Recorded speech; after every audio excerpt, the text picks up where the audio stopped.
ওদালগুৰিত শোকাবহ ঘটনা।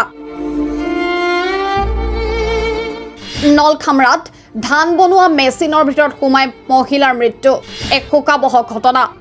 ওদালগুৰি জিলাৰ নলখামৰাত সংঘটিত হৈছে এই ঘটনা।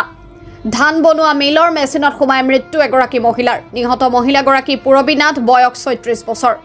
নিজৰ ঘৰত থকা ধান বনোৱা মিলত পুৱা স্বামীৰ সৈতে কাম কৰি আছিল মহিলাগৰাকীয়ে। মিলৰ মেচিনত নিজৰ গাৰ কাপোৰ সোমাই যোৱাত মুহূৰ্ততে মৃত্যু হয় মহিলাগৰাকীৰ। প্ৰায় ১৪ বছৰ পূৰ্বে নলখামৰা গাঁৱৰ শৈলেন নাথৰ সৈতে বিবাহপাশত আবদ্ধ হৈছিল পূৰবী নাথ। জানিব পৰা অনুসৰি পূৰবী নাথৰ ঘৰ হাজোত। এটি পুত্ৰ আৰু এজনী জীয়ৰী আছিল পূৰবী নাথৰ। ধান বনোৱা মিলটোতে কাম কৰি জীৱন নিৰ্বাহ কৰিছিল এই পৰিয়ালটোৱে। এই কৰুণ ঘটনাই অঞ্চলজুৰি ইতিমধ্যে শোকৰ ছাৰ পেলাইছে। ঘটনাস্থলীত ইতিমধ্যে উপস্থিত হৈছে ওদালগুৰি আৰক্ষী। আৰক্ষীৰ লোকে মৃতদেহটো মৰণোত্তৰ পৰীক্ষাৰ বাবে ওদালগুৰি অসামৰিক চিকিৎসালয়লৈ প্ৰেৰণৰ ব্যৱস্থা কৰিছে। এতিয়া নলখামৰা বুলি কওঁ।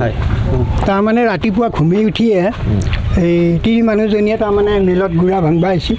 তাৰমানে গুড়া বিক্ৰী কৰি কৰি তাৰপিছত কাম কৰি থাকোঁতে হন্থকতে তাৰমানে এই চাদৰখন এই হেৰিত লাগি গ'ল, লবৰত লাগি মানুহটো টানি লৈ যায়। তাৰমানে চেপি গলটো ছিঙি তাৰ পৰা গলটো একফালে দলিয়াই দিলা আৰু বডিটো একফালে বেৰা এপিনি কোবাইছে, এপিনি কোবাই এতিয়া মানুহ অৱস্থা নাই। এতিয়া অলপ পিছতে পুলিচে লৈ গ'ল। আমি দেখা পাইছেনে?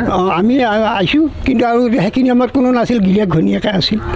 ঘৰত কোন কোন আছে তেওঁলোকৰ? এওঁলোকৰ মাক আছে আৰু ভায়েক এটা আছে আৰু ল'ৰা ছোৱালী দুজন, এটা ডাঙৰটো ল'ৰা, সৰুটো ছোৱালী।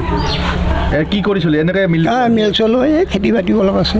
কিমান বছৰ হ'ল ইয়াৰ? এইটো হ'ল ৬-৭ বছৰমান হ'ল নেকি। ৰাতিপুৱা কিমান বজাত হৈছে ঘটনাটো? ৫:৪৫। কি মিল এইটো? এইটো ধানৰ মিল।